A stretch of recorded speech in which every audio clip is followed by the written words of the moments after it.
Hello everyone, welcome to the luminant eyes academy. I am Meena Bhardwaj and आज next chapter करेंगे। इससे पहले हम 3 वीडियो बना चुके हैं, आई होप कि आपने देख ली होगी। ओके, वो देखिए एंड वो हमारा एक बेस है और जैसे ही आप उसे समझेंगे तो आपको अगले टॉपिक अपने आप समझ में आने लग जाएंगे। ओके, तो यहाँ पे आज हम बंगाल वाला पार्ट है जो वो कवर करेंगे एंड उसके बाद जो एंग्लो मैसूर वॉर यानी कि battle of Buxar, battle of Plassey, battle of Buxar, उसके बाद Anglo Maratha Mysore war, then Maratha war. Okay, ये आज हम कवर करेंगे और अगर टाइम लग गया तो हम इसके बाद जो एक सिविल अपराइजिंग हुई थी एंड रिवोल्ट हुआ था वो भी कवर करेंगे। ओके, एंड तो ये हमारा इम्पोर्टेंट पार्ट हो जाता है। सिविल अपराइजिंग और रिवोल्ट के बारे में तो क्वेश्चंस आई है मेंस में, और ये इसमें भी कुछ टर्म यूज़ होती है जब हम बंगाल वाला पार्ट कवर करते हैं, तो आपको ये पता होना बहुत ही ज़रूरी है। तो आप वो देखिए एंड फिर ये लेक्चर देखिए ताकि आपका एक बेस और आप आसानी से जो है लिंक कर सके। तो चलिए स्टार्ट करते हैं, लेकिन उससे पहले एक ये छोटा सा कोट बहुत ही सुंदर है।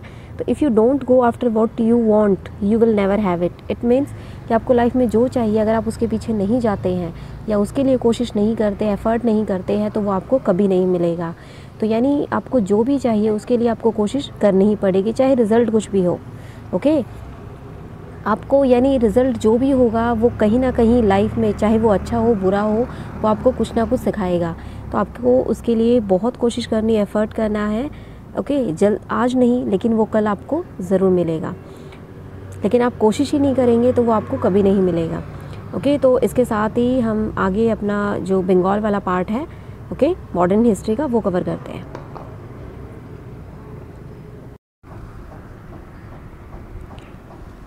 तो यहाँ पे हम बंगाल वाला पार्ट जो है कि ब्रिटिश कॉन्केस्ट जो था बंगाल पे, उसके बारे में बात करते हैं। तो सबसे पहले अगर यहाँ पे बात करें तो जैसे कि हमने लास्ट लेक्चर में पढ़ा था, ओके, फ्रेंच को हराने के बाद अब उनका एक उनकी कोशिश यही थी कि अब वो धीरे धीरे जो भारत के जो बाकी हिस्से हैं उन पे भी कब्ज़ा कर सके। तो बंगाल उनका ऑलरेडी एक बेस था, कलकत्ता।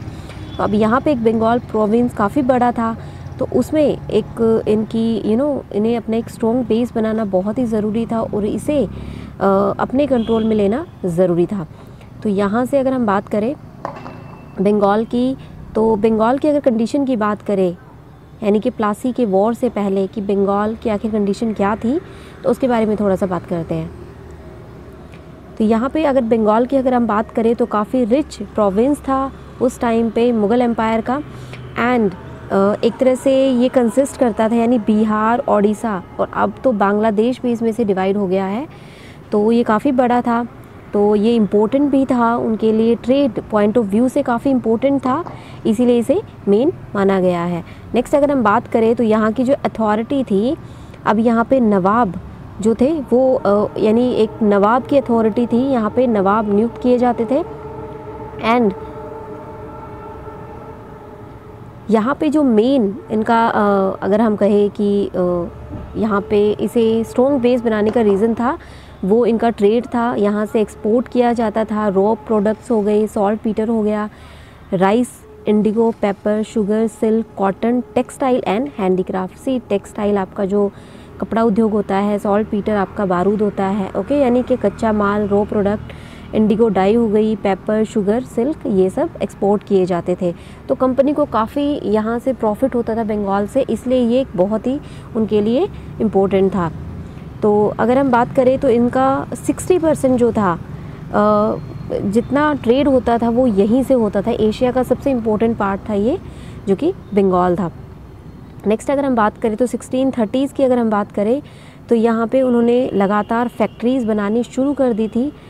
ओके, चाहे वो बालासोर हो, हुगली हो, कासिम बाज़ार हो, पटना हो, ढाका हो, तो यहाँ पे उन्होंने बनाई थी। इसके साथ ही 1690 तक इंग्लिश सेटलमेंट यहाँ पे, कमर्शियल सेटलमेंट यहाँ पे हो चुकी थी, तो ये इसलिए भी एक इम्पोर्टेंट पार्ट था। तो यहाँ पे अगर हम बात करें तो उन्होंने अपनी जो ट्रेड था यानी कि जो अपना हम कहें कि एक्सपोर्ट करने के लिए इन्होंने क्या किया था कि जो एम्पीयर थे वहाँ के, उन्हें 3000 साल का देना शुरू कर दिया था और एक परमिशन ले ली थी, अलाउ कर दिया था ट्रेड वगैरह के लिए। जबकि इनकी इनकम काफ़ी होती थी, लेकिन ये उतना एम्पीयर को उतना नहीं देते थे नेक्स्ट अगर हम बात करें अब प्लासी की तरफ अगर हम बढ़े तो बैटल ऑफ प्लासी का जो बेस रहा एक तरह से, या उसकी शुरुआत कैसे हुई, तो उसकी अगर हम बात करें तो मुर्शिद कुली खान 1700 में जो मुर्शिद कुली खान है वो दीवान बनता है किसका, बंगाल का। ओके, वो टिल 1727 तक, जब तक उसकी डेथ नहीं होती है, वहाँ का दीवान रहता है। उसका जो सक्सेसर था वो था उसका सन in law Sujauddin. Okay, Sujauddin वो भी थोड़े टाइम के लिए रहता है, 1 साल के लिए, और उसके बाद आता है उसका सरफराज, यानी कि एक बेटा था लेकिन वो उतना कैपेबल नहीं था रूलिंग करने के लिए, तो उसे कौन मार देता है, उसे अली वर्दी खान मार देता है 1756 में। एंड यहीं से फिर एक तरह से अली वर्दी खान की जो है वो शुरुआत होती है। ओके, एक इम्पोर्टेंट रोल है अली वर्दी खान का बंगाल के, अगर हम बंगाल पॉइंट ऑफ व्यू से देखें तो बंगाल को प्रोस्पेरस बनाने में अली वर्दी खान का काफ़ी रोल रहा है। एक तरह से जहाँ पूरी इंडिया डिस्टर्ब थी, कहीं इंटर बॉर्डर डिस्प्यूट थे, कहीं मराठा इन्वेज़न, कहीं जाट रिवोल्ट, कहीं एक्सटर्नल इन्वेज़न, तो वहीं पे अली वर्दी खान ने काफ़ी बंगाल को एक प्रोस्पेरस बनाने की कोशिश यहाँ पे की थी। तो एक इम्पोर्टेंट रोल प्ले करता है यहाँ पे, काफ़ी काबिल हम कहें कि एक रूलर माना गया। रूलर नहीं, एक तरह से इसने खुद को, पहले तो ये डिप्टी गवर्नर था, लेकिन जब इसने सरफराज को मार दिया तो उसके बाद इसने खुद को सूबेदार बंगाल का एक तरह से सर्टिफाई कर दिया था। ओके, अब इसकी डेथ के बाद क्या होता है कि खैर इसने भी क्या किया था कि इसने जो इंग्लिश थे उन्हें जो प्रिविलेजेस मिली हुई थी एक तरह से वो देने से मना कर दिया था, तो वहीं से कॉन्फ्लिक्ट पैदा होना शुरू हो गया था। अब 1757 से लेके 1765 में जब ये प्रॉब्लम शुरू होती है तो तब इसकी डेथ हो जाती है 56 में। एंड अब इसका बेटा, यानी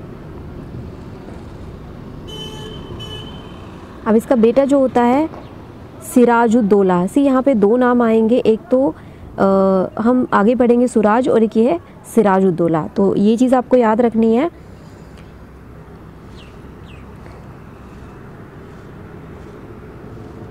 ओके, तो ये एक तरह से ग्रैंड सन था किसका, अली वर्दी खान का। तो सिराज के रोल की अगर हम बात करें बंगाल में, ये अब एक इम्पोर्टेंट नाम है क्योंकि बैटल ऑफ प्लासी जो हुआ था वो इसी के और ब्रिटिशर्स के बीच में हुआ था। तो सिराजुद्दौला की बात करते हैं तो एक तरह से इसके सामने काफ़ी प्रॉब्लम थी, सिर्फ 20 साल का था ये, ऊपर से इसकी फैमिली में काफ़ी राइवल्स यानी कि इसके अगेंस्ट थे। एंड एक तरह से उस टाइम पे हिंदू पॉपुलेशन भी काफ़ी एक्टिव हो गई थी, तो मीर जाफ़र जो था उस टाइम पे जो इसका कमांडर था वो भी एक तरह से इसके अगेंस्ट ही था। एंड इसने एक तरह से इंग्लिश के साथ मिल के इसके अगेंस्ट एक कॉन्स्पिरेसी शुरू कर दी थी। नेक्स्ट इसका जो नेचर था वो थोड़ा इम्पल्सिव टाइप था एंड इतना इसे एक्सपीरियंस नहीं था क्योंकि एज भी ज़्यादा नहीं थी, काफ़ी इनसिक्योर था। एंड वहीं अगर हम कहें तो इसने मीर जाफ़र को डिसमिस कर दिया था, जिसकी वजह से क्या हुआ कि वो अंग्रेज़ों के साथ मिल गया। और जैसे ही मीर जाफ़र और इसके और भी जो हम कहें कि इसके दरबार में जो काम करते थे वो ब्रिटिशर्स के साथ मिल गए और एक तरह से ब्रिटिशर्स के पास एक की उन्हें मिल गई थी सिराज को हराने के लिए। तो कहा जाता है कि जो बैटल ऑफ प्लासी हुआ था ये एक तरह से पहले ही अगर हम कहें कि जीत लिया गया था, क्योंकि इसकी और जितने भी सीक्रेट थे वो जो इंग्लिश थे उन्हें पता लग चुके थे, यानी कि चाहे ये किस तरीके से लड़ने वाले हैं या वॉर इन्होंने किस तरीके से प्लान किया है, तो काफ़ी कॉन्स्पिरेसी वगैरह हुई थी। तो इसीलिए भी ब्रिटिशर्स जो है प्लासी वॉर को जीतने में कामयाब हुए थे। तो नेक्स्ट अगर हम यहाँ पे बात करें और अगर एक रीज़न्स की बात करें कि बैटल ऑफ प्लासी क्यों हुआ था, तो यहाँ पे एक तरह से जो ब्रिटिशर्स थे उन्होंने मिस यूज़ करना शुरू कर दिया था किसका, प्रिविलेजेस का, यानी कि उन्हें एक ट्रेड करने के लिए जो प्रिविलेज मिली हुई थी उनका उन्होंने मिस यूज़ स्टार्ट कर दिया। फोर्टिफिकेशन कर दी थी, फोर्टिफिकेशन यानी कि एक फोर्ट बनाने जो है शुरू कर दिए थे, वो भी बिना परमिशन के। और जो इसके फ्यूजिटिव यानी कि जो धोखाधड़ी का आरोप जिन पे था उनको भी एक तरह से शरण देनी शुरू कर दी थी किसने, ब्रिटिश जो अंग्रेज़ थे उन्होंने। नेक्स्ट अगर हम बात करें यहाँ पे तो एक तरह से इंग्लिश जो थे उन्हें ये भी डर था कि ये जो नवाब है ये ब्रिटिशर्स के साथ फ्रेंच के साथ मिल के ब्रिटिशर्स के अगेंस्ट कोई कॉन्स्पिरेसी ना कर दे या इंटरवेंशन ना कर दे, इसलिए भी एक तरह से उन्होंने ओपन हॉस्टिलिटी यानी कि उनके अगेंस्ट जो ब्रिटिशर्स थे वो हो गए थे। किसके अगेंस्ट? सिराजुद्दौला के, यानी कि जो उस टाइम पे बंगाल का नवाब था। तो यहाँ पे एक तरह से ये रीज़न माने जाते हैं। साथ ही अगर हम बात करें तो ब्लैक होल ट्रेजेडी एक यहाँ पे टर्म यूज़ होती है, यानी कि कहा जाता है कि जो इंग्लिश थे उन्हें इम्प्रिजन कर लिया गया था एक छोटे से रूम में। 146 इंग्लिश थे, जिसमें से 123 जो है वो मर गए थे, ओके, सफोकेशन की वजह से। अब ये नहीं पता ये कितना सच है, लेकिन ये आप इसे ब्लैक होल ट्रेजेडी कहा जाता है, ओके। तो यहाँ पे अब एक बैटल होता है और उस बैटल में जो मेन कमांडर होता है अब वो रॉबर्ट क्लाइव होता है, ओके। एक तरह से ये उस टाइम पे इन्होंने मद्रास में जब ये थे, साउथ में थे, यानी कि कार्नेटिक वॉर जब हुआ था उसके बाद से ही इन्होंने बंगाल को काफ़ी स्ट्रॉन्ग एक बेस बनाना शुरू कर दिया था अपना। एंड यहाँ पे फिर 23 जून 1757 को प्लासी ऑफ वॉर होता है, वॉर ऑफ प्लासी होता है, नहीं हम इसे बैटल कहेंगे, वॉर तो काफ़ी बड़ा हो जाता है। तो ये बैटल था। तो जो सिराज था उसे कैप्चर कर लिया गया था। किसने कैप्चर कर लिया था? मिरान ने कैप्चर कर लिया था, ओके। एक तरह से जो मिरान था वो मीर जाफ़र का ही बेटा था। एंड यहाँ पे रॉबर्ट क्लाइव जो था वो कमान संभाल रहा था। और इस बैटल को एक तरह से माना जाता है कि जो सीक्रेट अलायंस की वजह से ही ये जो इंग्लिश थे वो जीत गए। एंड एक तरह से कॉन्स्पिरेसी ही इसका मेन रीज़न माना गया है, ओके। तो यहाँ पे एक तो 1757 में हुआ था ये, एंड इंग्लिश जो थे वो जीत गए थे। जबकि कहा जाता है कि जो सिराज था उसके पास काफ़ी एक हम कहें कि उसकी जो फोर्स थी वो काफ़ी थी, यानी कि 50 के फोर्स मानी जाती है, लेकिन वो फिर भी हार गया क्योंकि जो उसकी ऑलरेडी जितने भी सीक्रेट्स थे वो ब्रिटिशर्स को पता लग गए थे, ओके। थोड़ा सा फटाफट इसको कवर करते हैं। सिग्निफिकेंस की अगर हम बात करें, यहाँ पे क्या प्रॉफिट हुआ, यानी ब्रिटिशर्स को इसका क्या फ़ायदा मिला।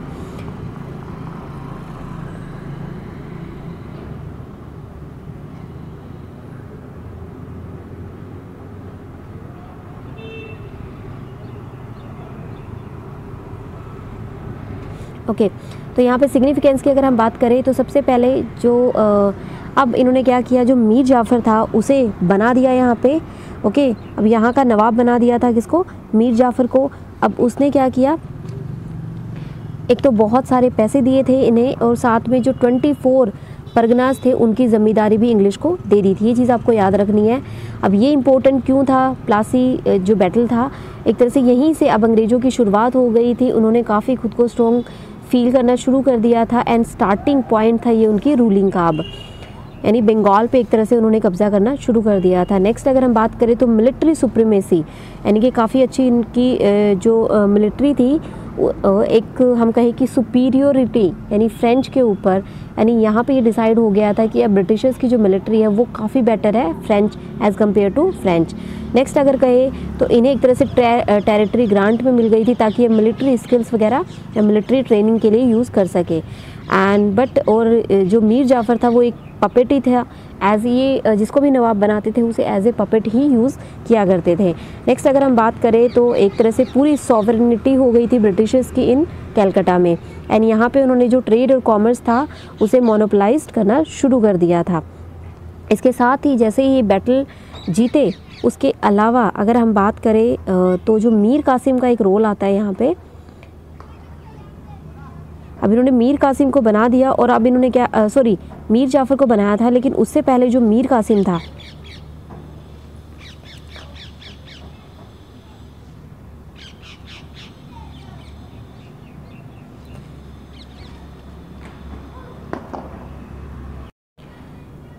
इन्होंने सबसे पहले मीर जाफ़र को बनाया था क्योंकि उन्होंने सपोर्ट किया था ब्रिटिशर्स को, एंड उसके बाद इन्होंने क्या किया था, जो मीर कासिम था उसे बनाया था क्योंकि मीर जाफ़र भी एक तरह से इंटरवेन करना शुरू कर दिया था।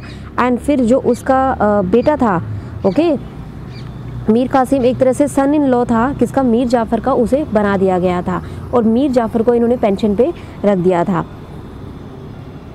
तो ये जो हम सिग्निफिकेंस पढ़ा था वो मीर जाफ़र के साथ जो इनका एक तरह से जो डील हुई थी वो पढ़ी थी। अब हम मीर कासिम के बारे में अगर हम बात करें तो एक ट्रीटी इन्होंने मीर कासिम के साथ की थी, और यहाँ पे जो ट्रीटी थी एक तरह से हाफ शेयर देना पड़ेगा, जो ट्रेड होगा श्याल हट में उसका हाफ शेयर देना पड़ेगा। साथ ही इन्होंने क्या किया कि जो बुर्दवान, मिदनापुर और चित्तगोंग था उसे अपने अंडर में ले लिया था, एंड एक तरह से इनकी जो मोनोपोलाइज हो गई थी, यानी कि जो ट्रेड के लिए इन्हें एक परमिशन काफ़ी हद तक मिल गई थी। ओके, तो इन्हें काफ़ी बेनिफिट होना शुरू हो गया था इसके बाद से ही। नेक्स्ट अगर हम बात करें मीर कासिम की, जैसे ही इन्होंने मीर जाफ़र को पेंशन पे भेजा तो यहाँ पे एक मीर कासिम जो था, अब मीर कासिम था वो काफ़ी एबल था। अगर अली वर्दी के बाद अगर हम कहें कि कौन सबसे एबल नवाब था तो वो था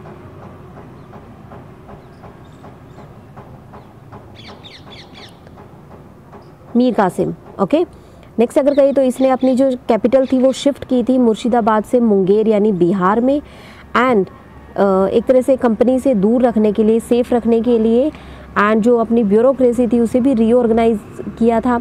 एंड इसके अलावा अगर हम बात करें तो इसने अपनी जो आर्मी थी उसे काफ़ी स्ट्रॉन्ग बनाने की कोशिश की थी, एक तरह से रीमॉडल करने की कोशिश की थी अपनी आर्मी को, यानी स्किल और काफ़ी एफिशिएंट बनाने की कोशिश इन्होंने की थी। तो ये आपका जो था, ये हमने बैटल ऑफ प्लासी पढ़ा है, एंड इसके बाद हम पढ़ते हैं बैटल ऑफ बक्सर। तो यहाँ पे हम बैटल ऑफ बक्सर देखते हैं। अब तो मीर जाफ़र के बाद अब मीर कासिम की बारी थी, तो उसने भी एक पपेट बनने से इनकार कर दिया था। तो यहाँ पे एक तरह से प्रॉब्लम क्रिएट होनी शुरू हो गई थी ब्रिटिशर्स के बीच में। तो यहाँ पे आप देख सकते हैं, अगर हम पहले की बात करें कि बक्सर से पहले के हालात, आखिर रीजंस क्या हुए, तो एक तरह से जो उसका डिप्टी गवर्नर था उसने ओपनली एक डिफाइंस करना शुरू कर दिया था, यानी कि उसके अगेंस्ट होना शुरू कर दिया था। साथ ही एक जो दस्तक, जो ट्रेड परमिट दिया हुआ था अंग्रेज़ों को, उन्होंने उसका मिसयूज़ करना शुरू कर दिया था। तो ट्रेड परमिट में क्या था कि कुछ चीज़ें थी उन्हें एग्जाम्प्ट करके बाकी जो चीज़ें थी उन्हें एक ड्यूटीज़ पे करनी पड़ती थी, लेकिन अब वो नहीं कर रहे थे। तो इससे क्या हो रहा था, जो नवाब था उसे टैक्स नहीं मिल पा रहा था, और बिना टैक्स के वो कैसे आगे काम कर सकता था, तो उसे खुद की इनकम नहीं मिल रही थी। तो नेक्स्ट अगर हम बात करें इसका जो मेन सेकेंड अगर हम रीज़न की बात करें, तो यहाँ पे जो राइट टू ट्रेड था, ओके, उसे दिए बिना ही एक तरह से जो ब्रिटिशर्स थे उन्होंने राइट टू ट्रेड ऑब्टेन कर लिया था बिना किसी टॉल और ड्यू को पे किए हुए। साथ में जो मर्चेंट्स थे, उन्हें जो इंडियन मर्चेंट्स थे उन्हें जो दस्तक था वो सोल्ड करना शुरू कर दिया था, जिससे कि वो प्रॉफिट कमा सके। तो ये भी एक रीज़न था। नेक्स्ट अगर हम बात करें तो यहीं पे मीर कासिम ने डिसाइड किया कि जो ड्यूटीज़ जो प्रोवाइड की हुई है ब्रिटिशर्स को वो एबॉलिश करने का उसने डिसीज़न लिया, एंड यहीं से फिर एक वॉर जैसी सिचुएशन क्रिएट हो गई थी। तो एक तरह से आउटब्रेक हो गया था इन सारी जो भी हमने रीज़न्स पढ़े, तो ये रीज़न्स थे। साथ ही अगर हम बात करें तो यहाँ पे अब जो इंग्लिश थे उन्होंने जैसे ही एक तरह से उन्हें पता था कि वो जानबूझ के भी प्रॉब्लम क्रिएट करते थे, जिससे कि वो एक बैटल हो, वॉर हो, एंड वहाँ का जो कंट्रोल है एक उन्हें मिल सके। तो यहाँ पे उन्होंने क्या किया, जो अपनी पावर थी वो गेन करनी शुरू कर दी थी। आसपास के एरिया में वो काफ़ी स्ट्रॉन्ग हो गए थे। ऑलरेडी वो एक बैटल जो है प्लासी में जीत चुके थे, तो कहीं ना कहीं एक तरह से आधा बंगाल उनके अंडर में था। तो अब यहाँ पे ये बैटल जीतना भी उनके लिए ज़रूरी हो गया था। तो यहाँ पे लेकिन जो मीर कासिम था उसे एक चीज़ क्लियर थी कि वो अकेला नहीं जीत सकता है। तो उसने क्या किया, वो अवध की तरफ गया, अवध की तरफ चला गया, और वहाँ पे जो हमने पहले पढ़ा था सिराज, अब यहाँ पे शुजा-उद-दौला, ओके। तो वो अवध गया, वहाँ पे शुजा-उद-दौला एंड जो मुग़ल एम्परर शाह आलम II उनसे उसने मुलाकात की, ताकि वो अंग्रेज़ों के ख़िलाफ़ एक प्लानिंग कर सके और बैटल कर सके। शाह आलम II जो मैंने आपको बताया था कि अहमद शाह अब्दाली के बाद जो कुछ रूलर आए थे, तो उन्हीं में से ये एक था। ओके, तो अब यहाँ पे क्या होता है, एक आउटब्रेक होता है, एक बैटल छिड़ जाता है। अब वहाँ से मीर कासिम शुजा-उद-दौला एंड शाह आलम II की सपोर्ट से अटैक कर देता है ब्रिटिशर्स पे, एंड यहाँ पे एक बैटल होता है बक्सर का, तो ये जो बैटल था ये कब हुआ था? 22 अक्टूबर 1764 को हुआ था।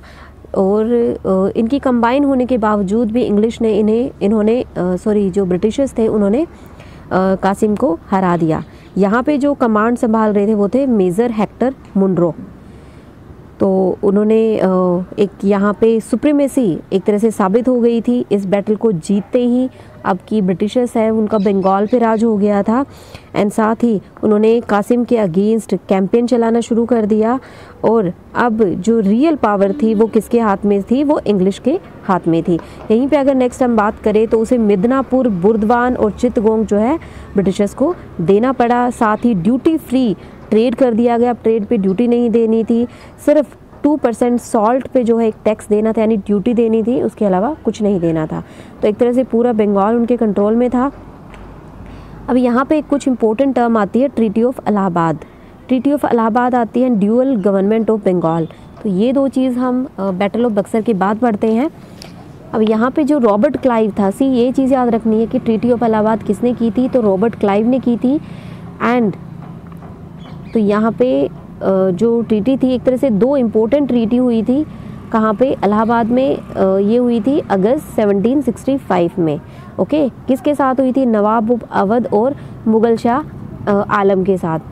अब मीर कासिम का तो कोई रोल था नहीं, अब ये दोनों थे जो उस टाइम पे एक तरह से रूलिंग कर रहे थे। तो इनके साथ उन्होंने ये ट्रीटी की थी जिसे ट्रीटी ऑफ इलाहाबाद का नाम दिया गया है।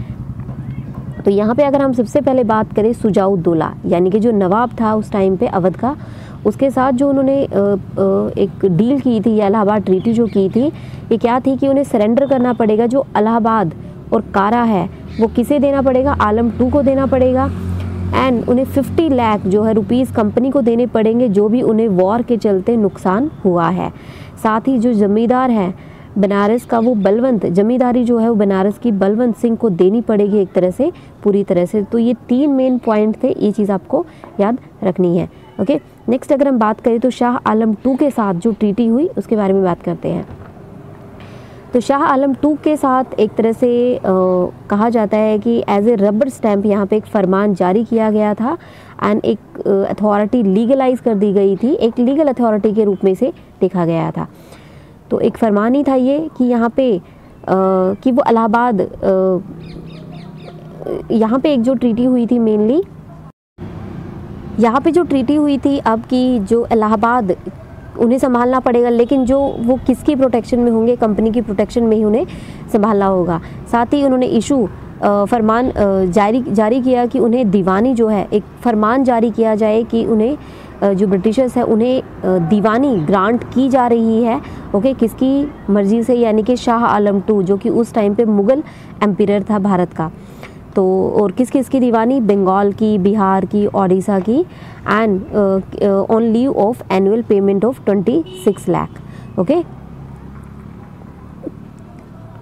नेक्स्ट अगर हम बात करें तो एक 53 लाख का भी एक प्रोविज़न था वहाँ पे कि रिटर्न करना पड़ेगा निज़ामत के लिए, यानी मिलिट्री डिफेंस और पुलिस एंड जो जस्टिस होगा उसकी एडमिनिस्ट्रेशन के लिए उन्हें 53 लाख भी देने पड़ेंगे। तो ये 3 जो है ये मेन टर्म थी।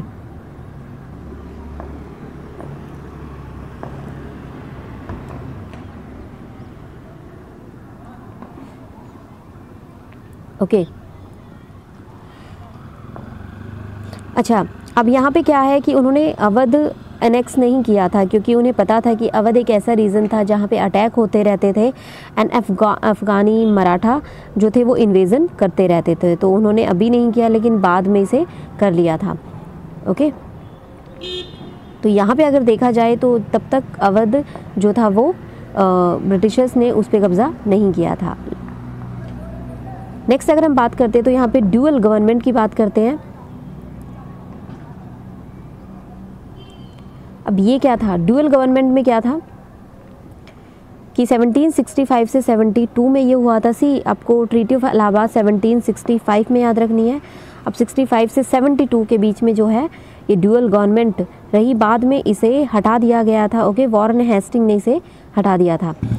अच्छा, यहाँ पे क्या होता है, बैटल ऑफ बक्सर होने के बाद जो कंपनी थी वो रियल मास्टर बन जाती है किसका? एक तरह से बंगाल का। बंगाल का क्या, एक तरह से देखा जाए तो पूरे भारत पे ही उनका वहीं से एक दबदबा सा बनना शुरू होने लगा था। रॉबर्ट क्लाइव की अगर हम बात करें तो उसने इंट्रोड्यूस की थी ड्यूअल गवर्नमेंट। किसने की थी? ड्यूअल गवर्नमेंट भी रॉबर्ट क्लाइव ने की थी, और जो ट्रीटी हुई थी वो भी रॉबर्ट क्लाइव ने ही की थी। तो यहाँ पे ड्यूअल गवर्नमेंट का मतलब था रूल ऑफ टू, यानी कंपनी का रूल और नवाब का रूल। ओके, मीन्स यानी कि ड्यूअल गवर्नमेंट का मतलब क्या था कि दोनों ही, यानी दीवानी भी दी जाएगी और निज़ामत भी। दीवानी का मतलब था रेवेन्यू कलेक्ट करना। ओके, दीवानी का मतलब है कलेक्टिंग रेवेन्यू। निज़ामत का मतलब था कि जो पॉलिस जुडिशियल फंक्शन है वो एक तरह से कंपनी के अंडर में आएगा, यानी कि जो दीवानी होगी वो तो दे दी जाएगी नवाब को, एंड बाकी जो निज़ामत होगी वो किसके अंडर में रहेगी? कंपनी। एंड अगर देखा जाए तो ये कहाँ से एक्वायर की थी उन्होंने? तो जो दीवानी थी वो एक्वायर की थी एम्पियर से, यानी कि जो शासक थे उस टाइम पे, रूलर थे भारत के। एंड जो निज़ामत थी वो की थी सूबेदार ऑफ बंगाल से। तो ये चीज़ आपको थोड़ा सा याद रखनी है, ये काफ़ी इम्पोर्टेंट है। ओके, अब यहाँ पे तो आप बैटल ऑफ प्लासी के बाद जो उन्हें एडवांटेज हुई थी, सिग्निफिकेंस था, वो पढ़ा था। अब यहाँ पे एक बक्सर के बैटल के बाद उन्हें क्या एडवांटेज मिली थी, क्या प्रॉफिट हुआ था, तो उसके बारे में बात करते हैं। तो नेक्स्ट अगर यहाँ पे देखें, मेन